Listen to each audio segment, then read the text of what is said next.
many women feel like it's really challenging or hard to find a good man out there. Right? Yeah, so, absolutely. We're having these conversations and talking about dynamics between men and women. And I know there's some women sitting here going, well, I'd just like to meet a man to be able to even practice some of this. So I'm doing a little rewind, and I want to hear your thoughts on that.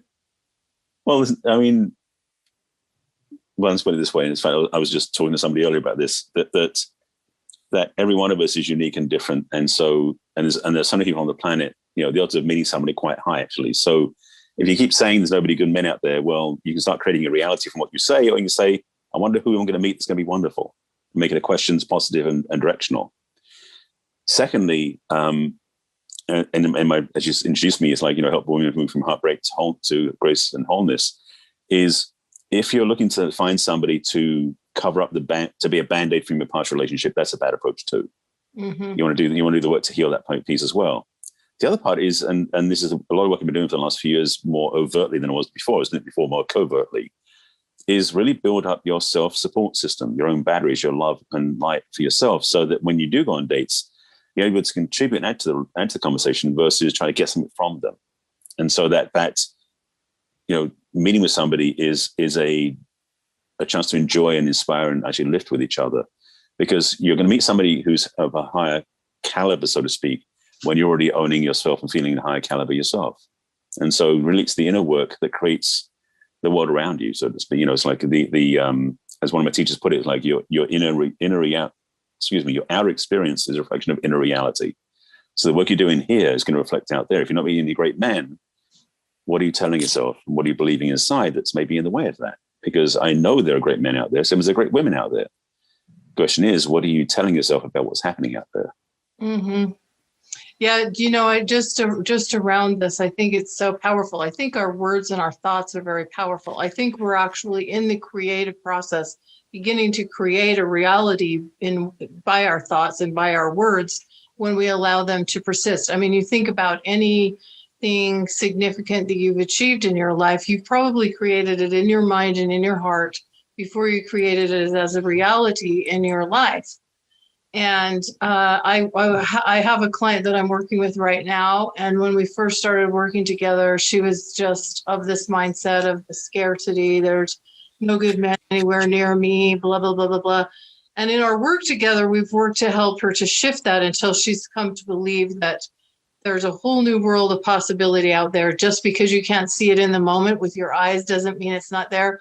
And very lo and behold, if she hasn't had her financial advisor now introduce her to a man who only lived a few blocks away from her, and they're now exploring a fantastic relationship, right? And this is like, I really believe had she not been able to shift that, right. First of all, she wouldn't even have been in the place where she asked her financial advisor if he knew anyone that he might be willing to introduce her to. She wouldn't have been doing that because she would have had there's no one around here. There's no one that's going to be interested or that I'm going to be interested in anywhere around me. And she wouldn't have likely met him. So it was like that one shift in her mind and in her belief system opened up this whole new world of possibility. And when I last saw her on our call, there was just on our Zoom call, she just had a brightness in her face. Her hair was done really, really nice. It's like everything was up leveling for her because of what's going on inside. Exactly. That's the key. Mm-hmm. And so I just think this is more powerful than we sometimes realize. Oh, it is the lesson I've had to keep learning too. I mean, and it's not just about relationships, it's every part of life, is that what we tell ourselves tends to manifest outside. So if we don't believe we deserve or are equivalent to or can have those things, it's like when women say there are no good men out there. They experience no good men out there because they're telling themselves that. So to change what you're telling yourself and the wording you use, and definitely don't ask why questions, because those suck. It's like, why aren't there any good men? It's like, no. The question you want to ask is something the other way around. Is like, how can I meet great men, for example? Mm-hmm. Is change the question you ask yourself, make declarations, because sometimes people say, well, I don't like doing affirmations because they don't work or whatever. Well, How long have you done them for? How impassioned are you when you do them? Those sort of things. But one of the things I found that works even better is actually ask yourself questions that open up to possibility. So you ask yourself positive questions versus trying to explain why things don't work. Because why do you want to explain what doesn't work? It doesn't help you with anything. Mm-hmm. So ask yourself questions about what can work and be open to that. And then because you're asking a question that doesn't get answered right away, which is the key, is you're letting the world around you, letting your subconscious mind start searching for the answer for you. And because it's a very obedient subconscious, if you say, how can I meet some great men? You'll start getting ideas popping up about how to do that. So yeah, absolutely. What you tell ourselves is vital.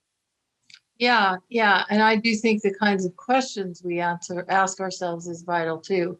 Yeah. Because I do think our minds are incredibly powerful, not just in terms of the thoughts that we think, but that, planting that seed of a creative question, our mind, even on the subconscious, can begin to work on something. Yeah. Like when my client shifted her thoughts from there's no good men around here to what if I could actually meet someone? And what if there were actually someone around here? What would I do? Well, I might ask other people if they know of anyone that they could introduce me to, right? It's like that was just, born out of her asking different and deep kinds of questions, more empowering questions. Yeah. So I think that's really great.